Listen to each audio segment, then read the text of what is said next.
began to spin very quickly.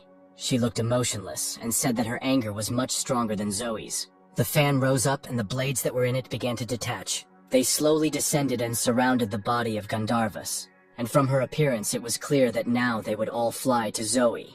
Then she looked at the girl again, and with a smirk on her face told her to go to hell. The needles flew towards Zoya at breakneck speed and pierced her body, and Gandharvas laughed, saying that defeating the girl was as easy as pie. But then, from the cloud of smoke, a very loud female laugh suddenly rang out, and Zoe very quickly found herself behind her enemy, who stood there in bewilderment. Gandharvas turned around sharply and wanted to hit the girl, but she managed to dodge. Zoya saw two bright balls in her hands and said that the girl had underestimated her in vain. After all, she is not just an ordinary ghost, but a servant of Satan himself who gave her power. Gandharvas clearly didn't expect this, and her eyes widened in surprise. A bright light pierced the girl's body and she screamed very loudly in pain. Farrell resisted, and was unwilling to give in to the advisor and share his power with him. The drawings on the floor began to glow even brighter, and began to slowly change colors. Our hero said that these signs would not hold him back, and he would fight to the last. And then Farrell started crawling towards Harris, who just grinned and said that he would still finish what he started. At that time, Zoe continued to direct the light towards Gandharvas, and hurt her. The girl's face began to change again, and she turned into Zixi, begging for mercy. And Zoe looked at her and began to cry because she missed her sister very much. But then anger got the better of her again, because she understood that the girl standing in front of her was no longer Zixi. So without thinking twice, she pierced her to death with a sharp flash of light. Sitting down on the ground, Zoe lowered her eyes and looked at the girl's body again. The girl screamed in pain, because Gandharvas' body still had Zixi's face on it. At that moment, the hungry ghost entered the room, and he was very happy to see Zoe. The girl was sitting on the floor, and there was no face on her, so she did not immediately notice the appearance of the boy. The hungry ghost ran up to her and couldn't believe that she was sitting, because before she had always only flown. Realizing that Zoe wasn't going to fly anywhere on her own, he began to think about what to do with her. And then a wonderful idea came to him, because he remembered his new power. Having tied the girl with his chain, he lifted her up, and leading her along, said that they were going to look for their master. Meanwhile, the sorcerer who was in the room with Farrell changed his expression. He shouted that his ward Gandharvas had just been killed. Due to the man's distraction, the connection between Farrell and Harris weakened. The advisor's face changed, and he told the man to stabilize himself. And Gandharvas was just a defective product that was created to win Harris's trust. Farrell was very happy when he heard the news of the death, because it meant that Zoe was alive. The sorcerer grinned and said that after the death of our hero, he would take his wards for himself. Farrell screamed again in pain, and said that they were cowards for not being able to fight him in a fair fight. Our hero began to threaten through gritted teeth that as soon as he got out, he would not spare any of them. Harris sat and looked at the flask in which the girl's body was floating, and did not even listen to what Farrell was telling him. All he could think about was that after gaining new power, he would be able to meet her. The advisor remembered the day of her funeral, and how she lay in the coffin. Harris couldn't watch this and went outside to recover a little. But thoughts about the girl's death would not leave his head, and out of anger and despair, he squeezed the jar he was holding in his hands. There was a man behind him, and Harris turned to see who it was. A bow began to appear in his hands, because he was afraid that the man could harm him. But the stranger said that he was not going to fight, but simply came to talk to him. They both looked at each other, and the man said that he wanted to offer a tempting deal. Harris wasn't interested in his words, so he pulled back his bowstring and said he'd rather kill the man right now. With these words, he released the arrow without thinking, and it flew towards the man. The stranger began to dissolve, but finally asked Harris to think about his offer. After disappearing, the man left behind a business card containing information on how to contact him. The stranger and his friend were watching Harris and knew that sooner or later he would contact them, like everyone else. After some time, the man stood near the tall building that was indicated on the business card. He approached the entrance, and the room that was depicted on his hand suddenly lit up. Harris entered the building and walked down the long corridor, hoping to meet at least someone. Entering the office, he saw a man sitting in a chair and looking at the guest. Then the guy who was in the park looked out from the next room and happily greeted Harris. But the guest was clearly not happy to meet him again, so he looked at him without emotion. The man laughed, saying he was very surprised that Harris cared so much about his girlfriend. And the guest quickly took the bow in his hands and fired his light arrow at the impudent man. He was very angry, because the girl was the only one he really cared about, and he couldn't allow himself to laugh at this. The man did his disappearing trick again, and so the arrow simply exploded in the air. But then the man who was sitting in the chair and watching everything that was happening shouted for them to stop. The man turned out to be the honorary apothecary Azure Stone, and he calmly said that this was not the place to fool around. The persuasive man stepped aside and whispered in Harris's ear that this fight was no match for who won. Azure Stone turned to the guest and asked him why he had come to them, and Harris replied that he just wanted to know how to revive the girl. The pharmacist said that there are 6 paths of reincarnation, and only a person who has gone through all of them will be able to revive another. Harris pointed his arrow at the man and said he didn't have time to listen to any incoherent nonsense, but Azure didn't even twitch an eye, and reminded that the girl was dead and needed to be revived. And only the person who goes through all 6 paths and, finding himself in hell, takes possession of the Book of Life and Death will be able to do this. Harris put away his arrow, and the apothecary ordered him to follow Carol, who would tell him all the details. Behind the man stood the one he didn't like so much, but he had no choice. Carol smiled at him and said that they would have a wonderful time together. The men left the office, but Azure Stone remained sitting in his chair. Carol asked Harris if he liked the nickname Divine Bow, and said that he got this nickname after the death of the girl.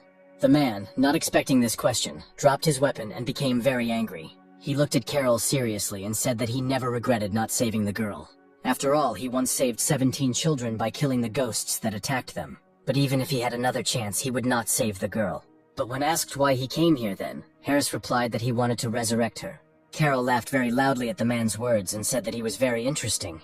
Entering the room, they saw the body of some girl lying on the table. Carol said that it was a woman he had dated before, but unfortunately she died in an accident. Harris felt sad and looked down at the girl's lifeless body. But then a soap bubble appeared in the man's hands, containing someone's silhouette. And Carol said that this is the spirit of one of the twin girls, whose name was Zixie, and who died from Brian's torture. He directed this bubble towards the chest of the dead girl who lay in front of them, and she opened her eyes, the veins on her face swelled, and the woman screamed in pain. Harris was shocked by this, and realized that the girl was alive again. Meanwhile, she sat up, placed her feet on the floor, and slowly rose up onto them. The girl stood in front of the men and looked at them without emotion. Carol looked at Harris and said that now it was time for them to talk about the deal. As time went on, Harris became an advisor, and at the same time a hired killer who carried out orders for Group X. He had already lost count of all his murders, and silently carried out orders. He had a goal, because Group X promised him that if he worked for them, they would revive the girl. Carol was around a lot, watching Harris and finding out what he felt when he killed people. But the advisor always assured himself that the people he ordered deserved it. Carol was always trying to make him feel guilty, and so he often hinted that he might stop killing. But as a rule, Harris did not listen to him and silently left the crime scene. The Luli, of course, resisted the advisor, but he was always stronger. Time passed.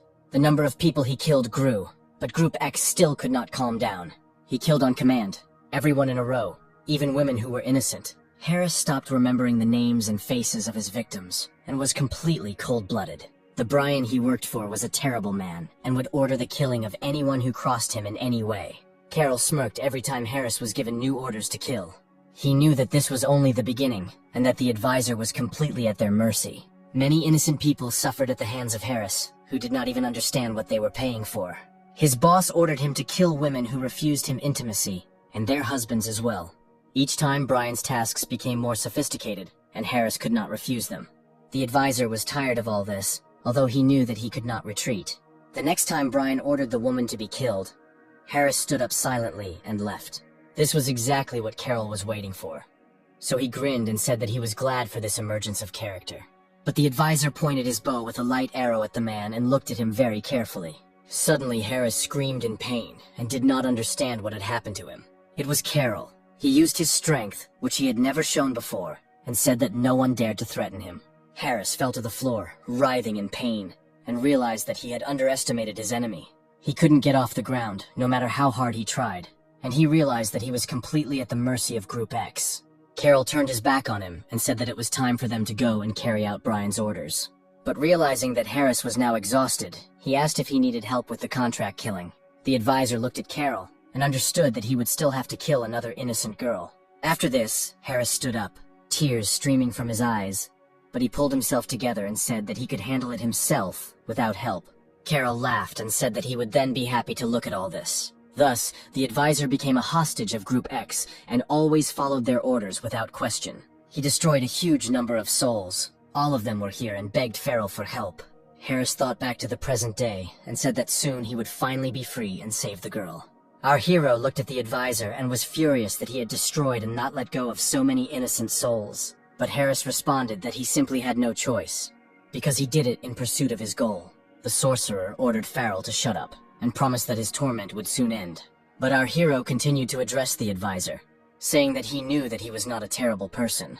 But Harris looked at Farrell and said that he had no idea what kind of person he really was, or what he was capable of. Then the drawing on the floor suddenly glowed golden, and the sorcerer announced that everything was ready. But then something happened that no one expected, because our hero began to change dramatically. The sorcerer looked at Farrell in surprise, and did not understand what was happening. Our hero turned into a real Satan, and grinning, said that they made a mistake when they brought him here. The sorcerer looked at Farrell in horror, completely not understanding what was happening. Our hero turned silently and looked at the man with a grin. At this point, the sorcerer screamed and blood began to flow from his eyes and mouth. But he did not immediately understand what had happened. The man was forged by ghosts who gouged out his eyes and made him blind. Farrell looked at this and said that the man had the sin of greed and he paid for it. Harris didn't understand why our hero had transformed, since the signs were supposed to suppress his aura and armor. But Farrell explained that the trap was made entirely of souls, which he happily absorbed. The advisor stood up and said that since the sorcerer had failed to complete his task, he would do it. Harris offered Farrell to surrender without a fight, but he only smirked. The advisor, without thinking twice, suddenly fired a beam of light towards our hero. Farrell was able to put up a defense, and said Harris's punch was much weaker than he expected. The advisor looked seriously at our hero and became very angry at his words. The men began to fight each other, and Farrell easily parried all of Harris's blows. Our hero really liked that he became stronger and almost invulnerable. Farrell also said that he actually learned a lot during this walk. For example, how to properly use your new satanic power. He was helped in this by the changes in Zoe and the hungry ghost that occurred when Farrell shared the armor with them. At that moment, Harris grabbed our hero and slammed him into the ground with all his might. But absolutely nothing happened to Farrell, and this greatly surprised the advisor. And our hero just laughed loudly because all this made him very happy. Harris decided to try again, and gathering all his strength, delivered another blow to Farrell. But this didn't work either, which caused surprise to appear on the advisor's face. Our hero lay unharmed and laughed, seeing how his opponent was trying to do at least something. Jumping back and getting to his feet, Farrell said that he himself did not expect such an effect from his armor, but nevertheless, he understood how to use it, because it was created not for attack, but for defense. Therefore, if he does not resist, then no enemy will be able to hurt him. But Harris made our hero very angry, so he couldn't leave him alive. The advisor began jumping around Farrell and tried to hit him from every side, but it was all useless. At this point, Harris had an idea that he thought was excellent and decided to stop. The advisor asked Farrell how he was going to stop him while in this turtle shell. Harris hoped that our hero would transform back into a human, but it was not to be. Farrell was very quickly next to his opponent and hit him. In doing so, he clearly caught Harris off guard, because he did not have time to repel the attack. From the force of the blow and the terrible pain, the advisor screamed and began to spit blood. Harris fell to the ground, completely exhausted, and Farrell looked at him. After that, our hero said that the strength of his blow directly depends on the anger of the souls crippled by the advisor. Harris looked up at Farrell, and it was clear from his gaze that he was very angry. Our hero was not going to give up, and said that now the advisor would experience all the pain of the souls he had ruined. Farrell also added that Harris will feel their suffering, and they will finally take revenge on him. A bright flash of light flew towards the advisor, and he raised his hand and covered his face. Harris managed to get to his feet and tried his best to block Farrell's blow. The advisor covered his face with his hands and resisted, but he had nowhere to retreat. Farrell was surprised because he didn't expect Harris to be so strong. And then a light arrow was fired at our hero, which he dodged. The advisor fired arrows one after another, hoping that one of them would definitely reach its target. Harris said he would not let anyone stop him because everything he did was for his purpose. Farrell looked at him very carefully, but he knew that he couldn't leave the man alive. So he knocked the advisor down with a sharp movement, thereby disarming him. The man lost consciousness and fell to the floor, and our hero looked very carefully at the flasks with the bodies. He decided to come closer to the one his opponent was looking at all the time. Farrell looked at the girl very carefully and asked who she was, but Harris, who had come to his senses, did not answer him and tried to get up again. Our hero, seeing this and realizing that the advisor would not give up, decided to use his power again. Farrell understood that because of the girl, Harris had destroyed so many innocent souls that it could not be left like that. So, having said that it was time to end all this, He threw the advisor back and he hit the flask. But then Farrell's face changed, and he didn't expect what happened. Harris suddenly lifted off the ground, started screaming, and a bright light emanated from him that blinded our hero. The advisor landed on the ground and said that he was tired of chattering and it was time to act. A light shield appeared behind Harris, and the man was clearly intent on killing our hero. The advisor said that he was the divine bow, and behind him stood the deity who would defeat Farrell. But then someone called Harris by name, and he froze because the voice was familiar to him. It was the girl who was in the flask. She came to life, got out and hugged the man. The advisor began to cry, because he had been waiting for this for so long, and was glad that it finally happened. Harris raised his limp hand up to touch her face, and blood poured from his mouth. The girl inserted her hand into the advisor's chest, piercing it right through. Blood was now flowing not only from Harris's mouth, but also from his eyes, but his lips spread into a smile. With a sharp movement, the girl pulled her hand out of the advisor's body, and he fell to the ground. After that, she licked the blood from her fingers, and was very happy. Harris lay there, and before he died, he said he was finally happy. After these words, he left forever, and dropped his magic bow, which fell loudly to the floor. The girl meanwhile climbed out of the flask and stood up on her feet, looking very attentively at our hero. Farrell applauded her, and said that she was a good girl, and had helped him a lot in his case. She put on a beautiful show, which he watched very carefully and with interest. But this absolutely does not mean that he will leave her alive, because she is dangerous to people. The girl looked at our hero very attentively and scrutinizingly. After that, she bared her teeth and informed Farrell that he now had a new enemy. The girl picked up speed, opened her mouth and attacked our hero. Farrell grabbed his opponent and dragged her, leaving her no chance to escape. The girl looked at our hero and said that he would regret getting involved with her. But Farrell didn't listen to her. He threw his opponent aside, away from himself. The girl let out a very loud scream and her eyes lit up with anger. Here the woman suddenly began to change shape and began to turn into a huge beetle.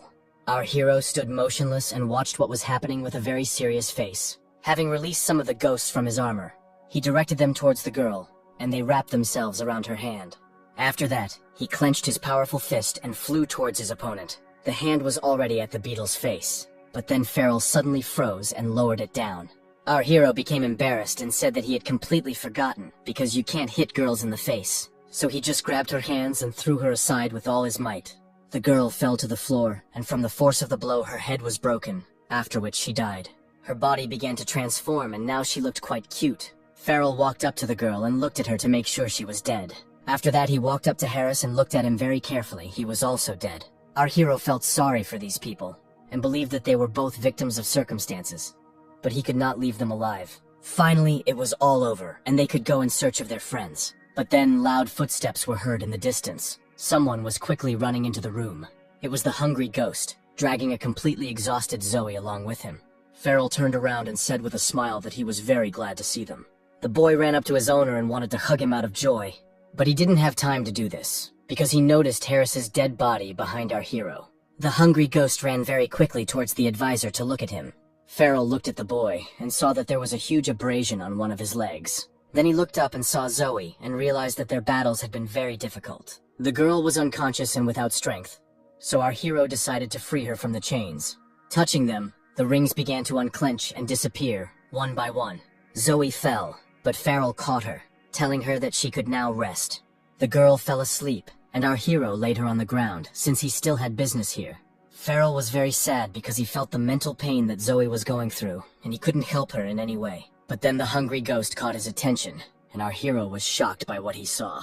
The boy grabbed Harris's bow and began to bite it very greedily, trying to eat it, but it turned out to be very tough, so the hungry ghost's teeth began to crumble. The guy sat down on the floor and started crying very loudly, as he clearly did not expect this. Farrell walked up to him and stroked his head, trying to calm him down. After this, our hero took the onion and said that it was not food, and there was no need to try to eat it. Then, out of nowhere, Master Mo-tsu appeared and started shouting, because he was clearly very surprised. Yu Yuin looked at him with interest and bewilderment, because he did not understand why the man was reacting like that. But the master, in a commanding tone and very confidently, asked Farrell to give him the bow.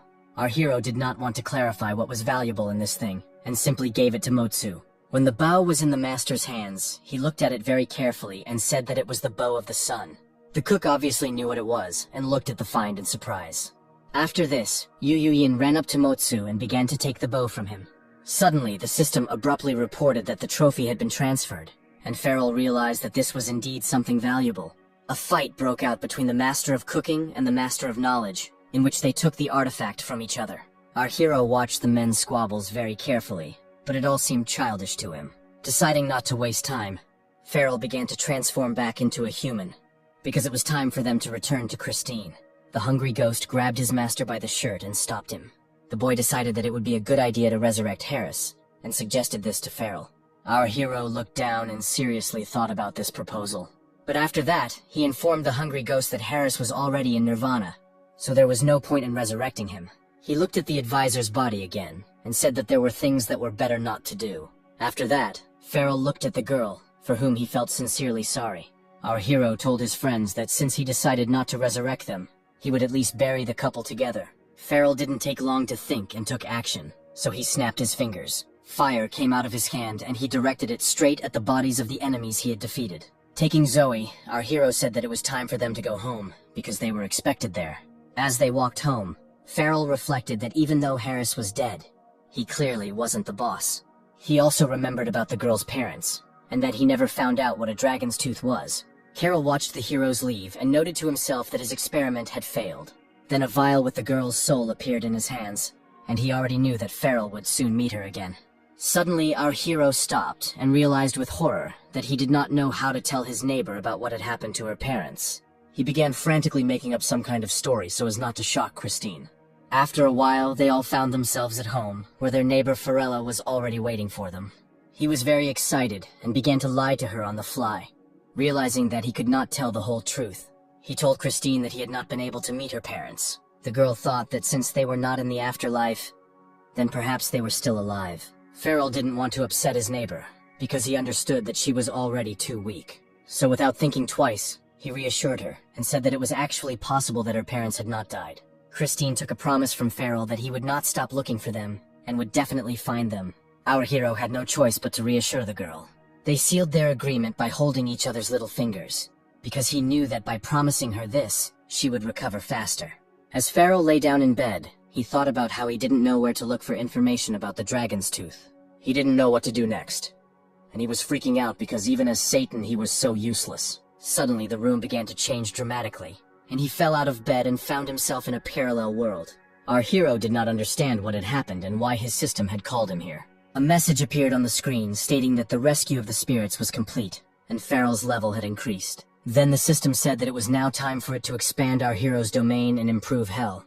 Everything around began to change, and instead of the cafe building, huge houses with golden roofs appeared. Farrell began to look around, not understanding what was happening around him. Master Motsu, our hero, and cook Yu Ying watched the changes in Hell.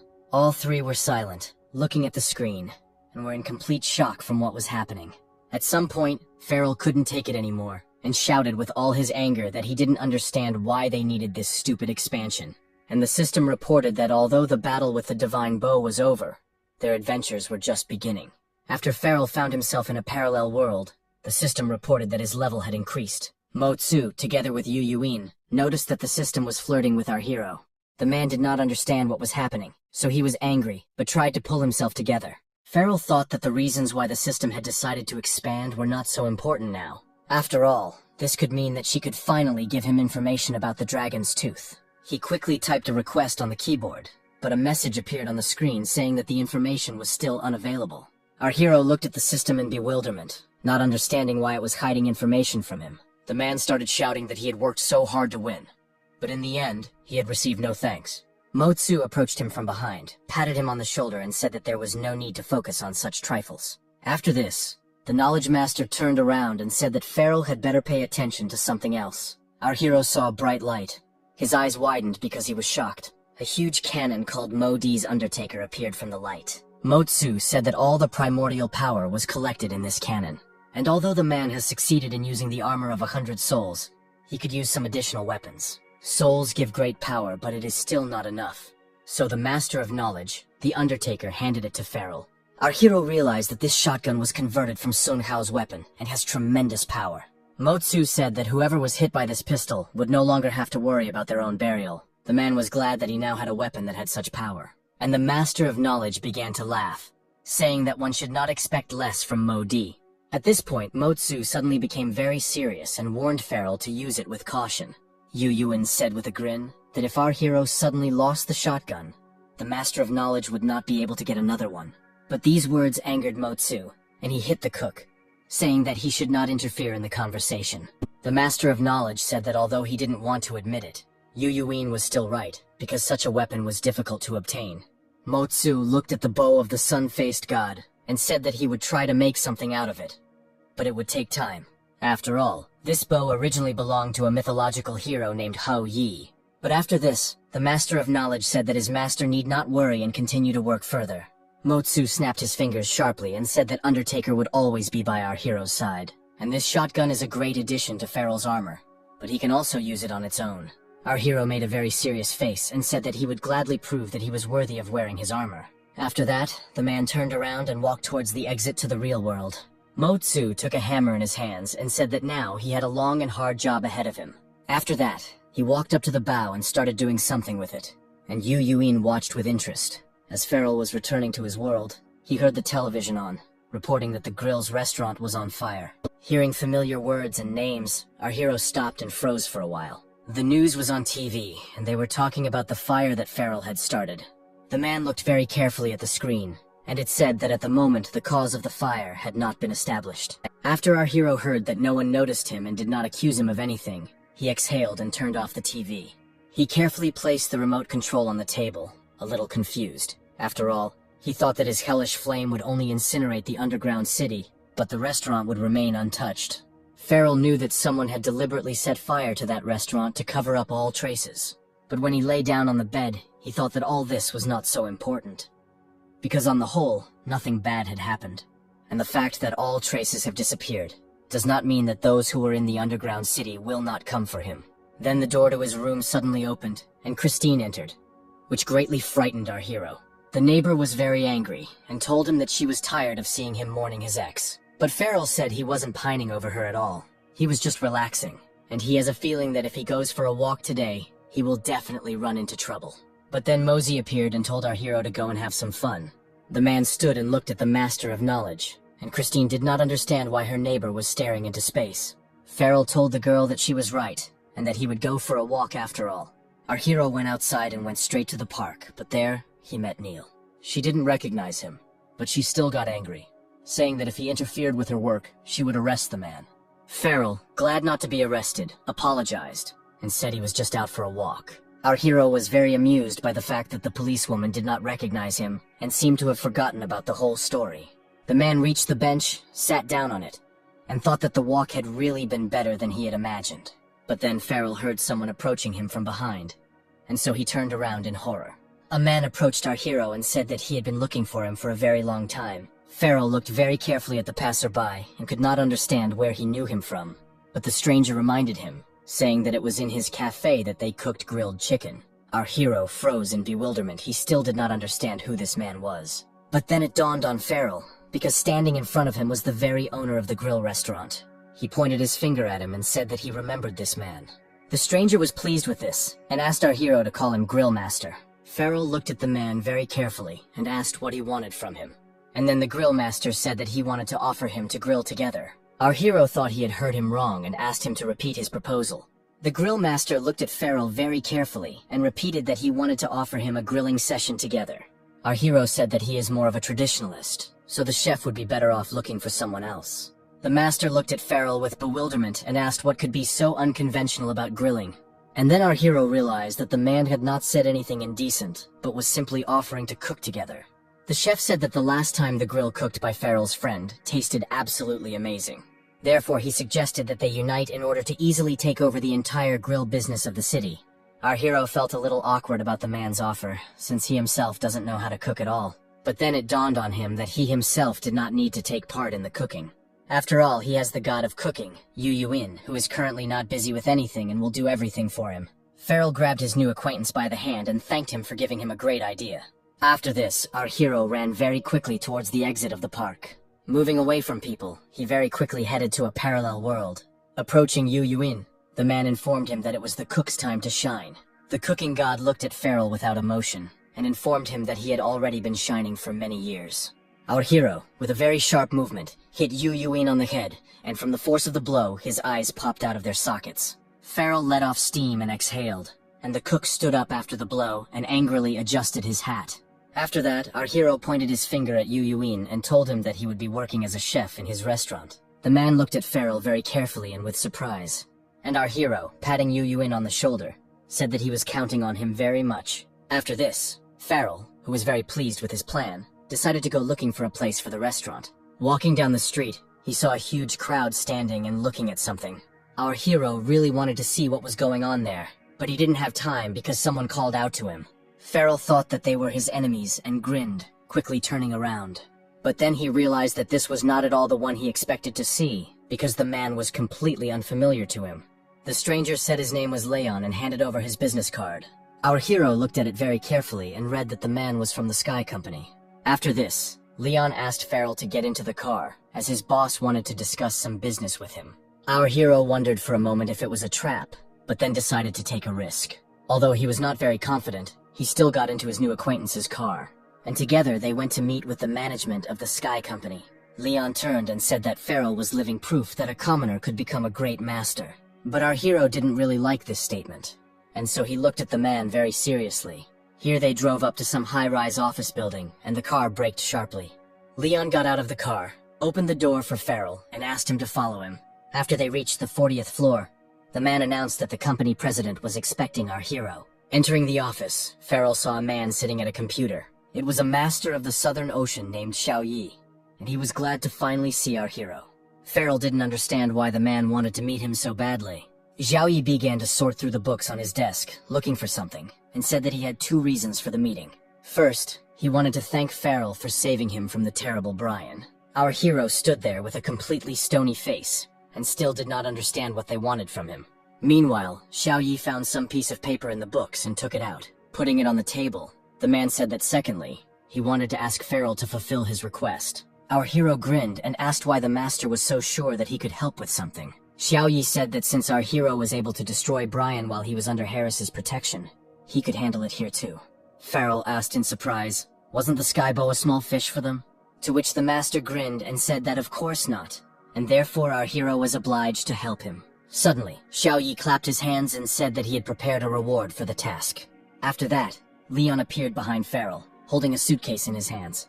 The men put the suitcase on the table and opened it, and inside it were paper bills. Seeing the huge sum of money, the hero did not believe that now all this belonged to him, and therefore, very quickly closed the suitcase.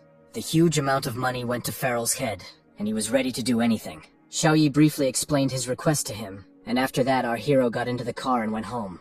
And the master, standing at the window, grinned, because he had no doubt that Farrell would agree to help him. Our hero rode home in silence, thinking over his plan of further action. After returning home, Farrell threw the suitcase with money on the floor with a sharp movement. Zoe and the hungry ghost opened it and were shocked by what they saw. The girl looked at our hero in surprise and asked where he got this money from.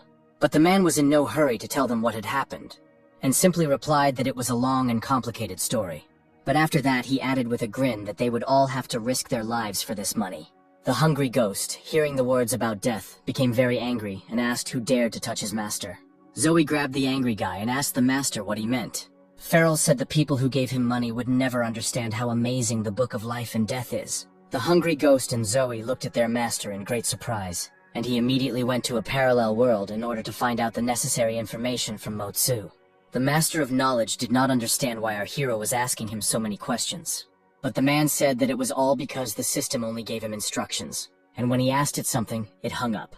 But here Farrell sank down and said that he considered it a shame for Satan not to understand the Book of Life and Death. Therefore our hero asks the Master of Knowledge for help in understanding the system, since he was able to make a copy of it. After these words, Mosey suddenly laughed very loudly, which looked a little creepy.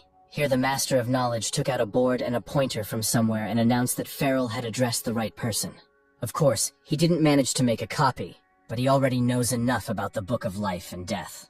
As the main element of hell, the book is used not only to count life and confirm death. She also brought back to life our hero, the Master of Knowledge Motsu, and the god of cooking Yu Yin. But this is all nonsense. The most important feature of this book can be described in just one word: After this, the Master of Knowledge pointed at the system screen with a pointer, and the word conditionality was written there. Farrell began to wail in great surprise, and did not understand what this word meant. Mo-tsu hurried back to the board and said that he would be happy to explain everything now. Simply put, causality implies a connection between all events that occur. All events that happen are recorded in the Book of Life and Death. Most often they are used as evidence of guilt when going to hell. But also with the help of a book, you can change the connection between events. This is why our hero can go out into the street without any problems, and this is why Neil did not recognize him. After all, the Book of Life and Death had changed his conditioning, completely erasing the incident with Mr. Lilly from his memory. However, such radical changes cannot be made at will. After all, the Book of Life and Death is not a toy, and therefore it always carefully chooses its owner. Realizing that Farrell had not fully grasped the information, the Knowledge Master decided to give an example. He said that the more events are connected with our hero, the more difficult it is to change them. This time the Book of Life and Death made changes. People will never know what Farrell did. Our hero got very angry, saying that these were all small things, and he wanted more. The man looked at Mo-tsu and could not calm his emotions. But the Master of Knowledge reminded him that only Farrell could control the book due to being Satan. Our hero looked down, and Mo-tsu said that in this world nothing happens for no reason. You can't try to get something without giving something in return, and he hopes that Farrell, like Satan, can build hell anew. It was not for nothing that the Master waited for this for so long, but our hero seemed not to listen to him, and silently headed to his world.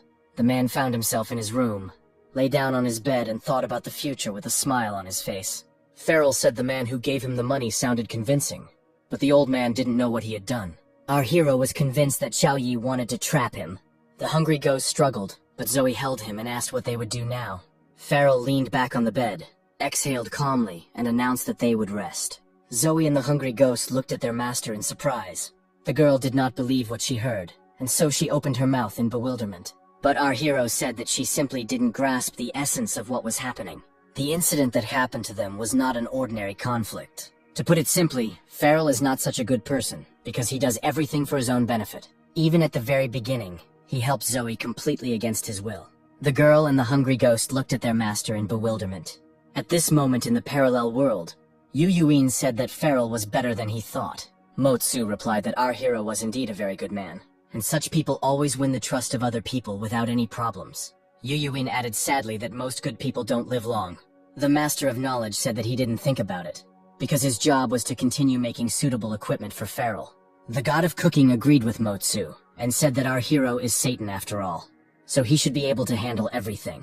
The Master of Knowledge muttered irritably that Yu Yuin had become tiresome to him by lounging around, so he ordered him to go and grill barbecue. Farrell continued to sit on the bed in his room and tell Zoe that no matter whether he was good or bad, he was still a human being. Our hero understood that he would not be able to forgive Group X for their actions in the underground castle, and most importantly, he could no longer allow all this to happen again. From the very beginning, all battles with the wards of Group X were not easy. And after this thought, our hero covered his right hand with Asura's armor and clenched it into a fist. The man understood that Group X was now against him and that war would soon await them.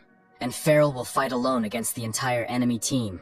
Out of anger, our hero's hand became ablaze with fire, and he declared that he would never give in to Group X. After this, the man directed all his fire and negativity at the money, which immediately caught fire. Farrell said that eradicating evil and promoting good is Satan's motto.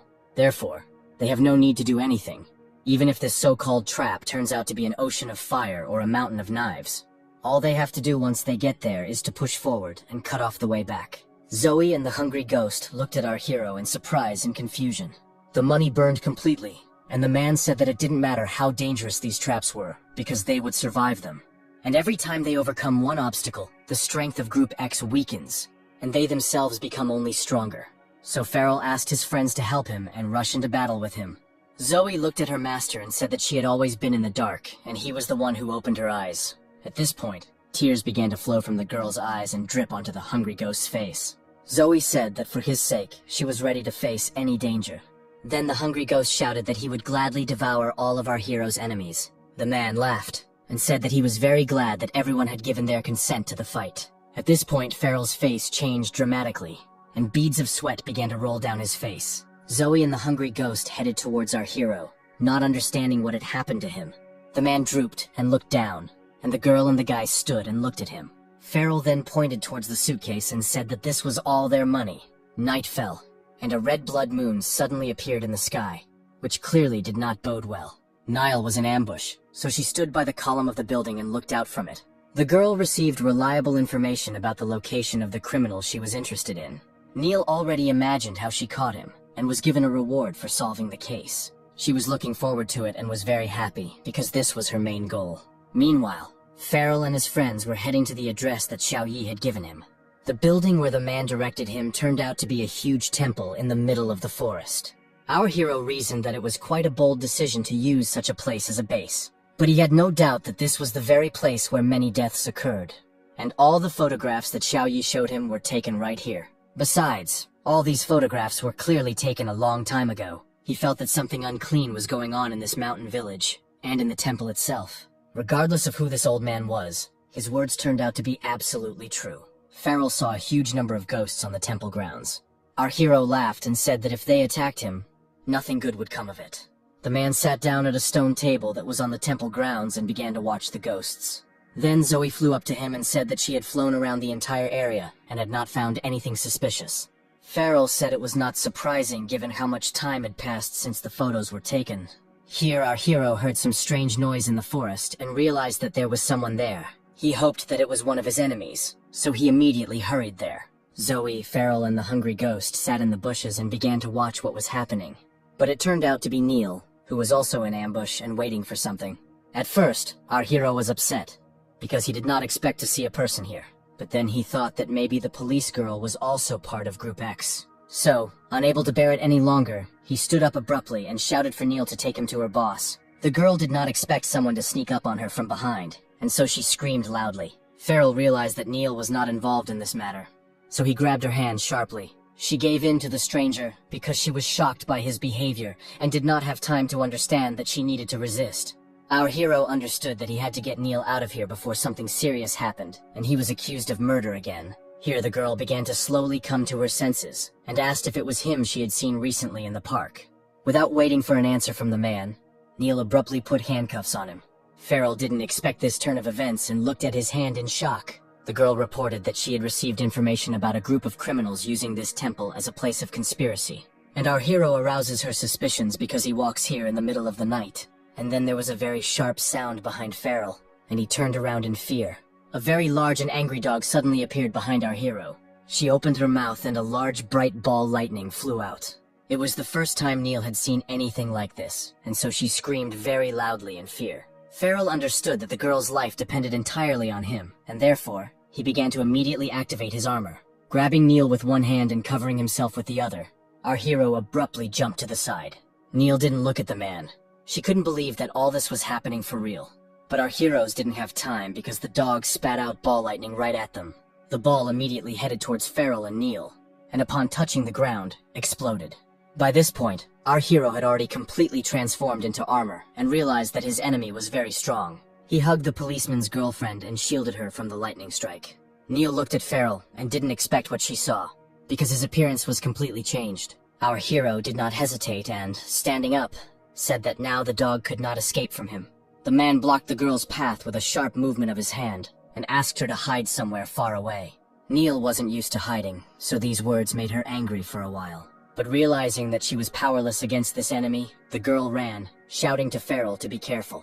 Our hero grinned, because he understood that everything would be fine with him. The dog bared its teeth, and Zoe and the hungry ghost appeared next to the man. Neil ran away and realized that she needed to figure out how to help Farrell.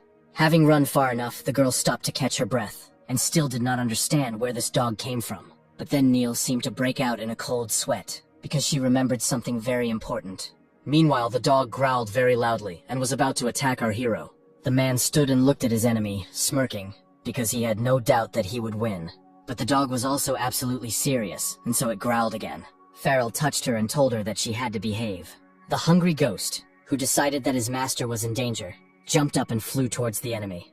With one movement of his scythe, he very boldly chopped off the dog's head. After that, the hungry ghost landed on the ground very quickly. The boy turned and looked at his master, smiling at him. But then Farrell screamed very loudly because the hungry ghost was in danger. The dog's head was torn from its body and flew sharply downwards, straight at our heroes. The man managed to catch her and stop her. and the hungry ghost watched everything that was happening as if spellbound. Farrell screamed and called for Zoe's help, ordering her to get the guy away from him. The girl picked up the hungry ghost and flew up with him, saying that he was okay now. But then the dog's mouth suddenly closed, and our hero remained inside it. Zoe and the hungry ghost screamed out of worry for their master. But then the man hit the dog's head with a sharp blow of his fist and jumped out of it. Farrell walked up to his friends and pushed them back with a sharp movement. After this, our hero flew up to the dog, which had already risen to its paws again, and hit it. The dog grew a new head, and he growled very loudly and even more angrily, and Farrell, Zoe, and the hungry ghost began to attack their enemy with renewed vigor. Meanwhile, Nile ran as fast as she could through the forest, because she wanted to help our hero. The girl remembered that she had already seen a similar dog in this temple. Then, behind the policewoman, there was a roar, a sharp explosion, and she jumped in surprise. Neil turned and looked back, and then realized that she had to hurry. She made a decision for herself that she didn't need to focus on the sounds behind her, but to concentrate on her task. Meanwhile, Zoe, Farrell, and the hungry ghost were fighting the resurrected dog. The angry boy took out his long chain and pointed it towards the dog. The chain spun very quickly and began to wrap around the body of their enemy. The dog resisted, growling even louder and spitting saliva out of anger. But the hungry ghost was very serious, and he did not intend to give up. Meanwhile, the dog decided to attack the boy and leaned towards him. But then the guy's owner came to his aid and attacked the dog from behind. Farrell's blow caused the dog to lose his balance and fall to the ground with a crash. The dog opened his mouth in anger, and a new huge ball lightning came out of it. But the dog didn't have time to throw it at our hero, because at that very moment, the hungry ghost tied her up. The boy sat on the ground and really hoped that he had managed to immobilize his enemy. But at that moment, the dog suddenly dissolved into thin air and reappeared in a new place, and the chain flew down. Farrell didn't understand how this had happened, and what was worst was that he didn't know what to do next. Meanwhile, the dog did not wait for their next actions and sent ball lightning at our heroes. The man shouted at his friends to hide behind his back. After this, Farrell swelled up and covered Zoe and the hungry ghost with his armor. Our hero looked at the bright light that came from the lightning and was determined to reflect the blow. Zoe and the hungry ghost were behind the man, trying not to move. Farrell became very angry and, gathering all his strength, clenched his fist. After that, he hit the ball lightning very hard and it bounced off him. All this power quickly flew upward and exploded with a roar there. At that moment, our hero found himself behind the dog, and a great idea came to his mind. And saying that up until then he had only endured the dog's explosive attacks, he took out his shotgun. Our hero grinned and said that now it was time to respond to the dog in kind. The dog became wary for a moment, but continued to growl very loudly. But the man did not hesitate, and, aiming the Undertaker Modi, shot straight into the dog's head. The shot was incredibly powerful, and sounded like an explosion, and was also accompanied by a bright flash of light. The dog's growling immediately stopped, and its body trembled and fell to the ground. Farrell grinned and looked at the shotgun and said that it was a nice little thing. Our hero stood on the ground, and next to him lay a dog that had no head.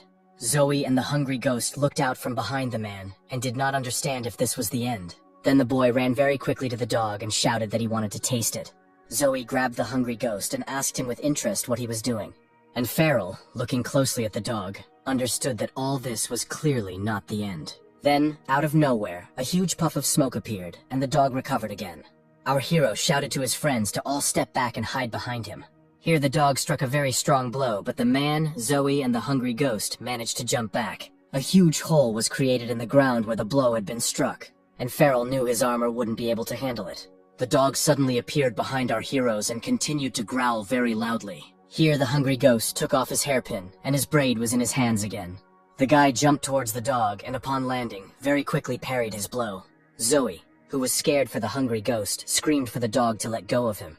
After this, the girl quickly headed towards the dog to attack him.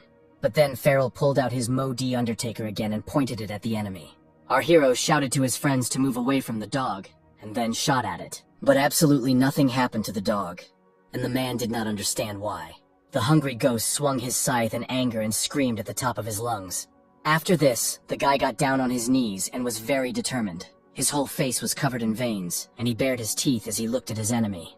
The dog looked at the hungry ghost with surprise and bewilderment. After that, the guy ate part of the dog and said that he expected so, because his enemy turned out to be edible. The dog did not understand what was happening, and when he raised his paw, he saw that part of it was missing. After this, the dog growled even louder and was determined to take revenge. But then something happened that neither Farrell nor Zoe expected at all. The hungry ghost swallowed the entire dog and then sat down on the ground. Our hero looked at the guy and asked him if he would definitely be okay after this. But the hungry ghost smiled and said that everything was fine, because he had just eaten and nothing could happen to him. After these words, the child began to breathe very heavily and fell to his knees. The man and Zoe looked at the hungry ghost, not understanding what was happening to him. The boy was exhausted, and his soul slowly began to leave him. Farrell knew his friend was dying and didn't know how or what to do to help him. Our hero began to drive away all these thoughts and began to frantically think about what to do. Motsu then appeared and told the man to shoot the hungry ghost with the Undertaker. After all, we need to knock this terrible and very embittered spirit out of him. Realizing that Farrell was not making any progress, Motsu yelled at him to deal with the spirit as quickly as possible. After these words, our hero took out the Undertaker Modi and pointed it at the hungry ghost. The shot was, as always, very powerful, and the spirit left the guy's body. Zoe flew up to the unconscious hungry ghost and picked him up. At that moment, the spirit again turned into a huge dog and stood in front of the man. Farrell said he didn't care who the dog was, because there was no one in this world who couldn't be beaten to death. Meanwhile, Neil ran to the right place and was very happy about it. An altar appeared before the girl's eyes on which, under glass, sat a dog. Then it dawned on Neil, because she remembered that she had already read somewhere about this altar. The girl saw mentions of him in the archives, and realized that the large dog that attacked them was the spirit of Tengu. He was sacrificed a long time ago, and of course he became very embittered. After this, Neil took out her gun and pointed it at the altar. The girl hoped that if she destroyed it, the spirit dog would also disappear. But the bullets just couldn't penetrate the glass. After firing a huge number of shots, she ran out of ammunition. Neil looked at her gun and realized she hadn't brought a spare magazine. Then the girl looked at the altar and realized that it did not look like a human creation, and she needed to figure out what to do with it. Then, behind her, a very loud roar was heard again, and Neil jumped in fear. Turning around, the girl hoped that Farrell had everything under control there. But thinking that she had more important things to do now, Neil extended her hand towards the altar. Then the girl came up with a brilliant idea, and she didn't think long before turning it into reality. Neil realized that she might not be able to touch the statue itself, but she could steal the entire altar. And taking it in her hands, the girl ran as fast as she could to help our hero. Neil really hoped that Farrell knew what to do with this altar. Meanwhile, the dog was clicking its teeth, growling, and trying to bite our hero. Farrell looked at him and said that he really had a bad dog. However, the man was not going to give up, and so he clenched his fist and hit the spirit with renewed force. After this, Farrell jumped back a few meters from his enemy. Looking at the dog, our hero said that the spirit has no abilities other than immortality. But in the man's opinion, there is nothing eternal in this world. The dog walked up to Farrell and opened its mouth, preparing to attack him. Light began to come out of the dog's mouth, and this meant that a new ball lightning would soon appear there. But our hero could not allow this, and therefore began to strike the dog multiple times in the face. After this, the man said that the spirit was clearly hostile towards the living, and would fight them until its last breath. Then the dog rose again from the cloud of smoke and growled even louder than before. Farrell didn't understand what he was dealing with, or who the dog really was. But he could not hesitate, so he gathered his strength and struck the dog again. Zoe watched everything that was happening from the side and did not know how to help her owner. The hungry ghost was still unconscious, but at least he was alive. The girl was excited and very worried about our hero, but the man did not look at Zoe. He was fighting with the dog without stopping. Suddenly Farrell heard quick steps behind him and turned around sharply. It was Neil who reported that this altar was definitely connected to the monster. Our hero did not understand what she was talking about, and began to watch the dog's reaction. Meanwhile, the dog very quickly rushed towards the girl and appeared in front of her. The dog's grin was so ominous that Neil began to doubt that she would survive this battle. The dog quickly closed its mouth, hoping that it had eaten the girl. But Farrell managed to grab her and run away, saying that he would not allow this to happen, because good dogs do not bite people. Niall screamed at our hero, reminding him of the altar she held in her hands.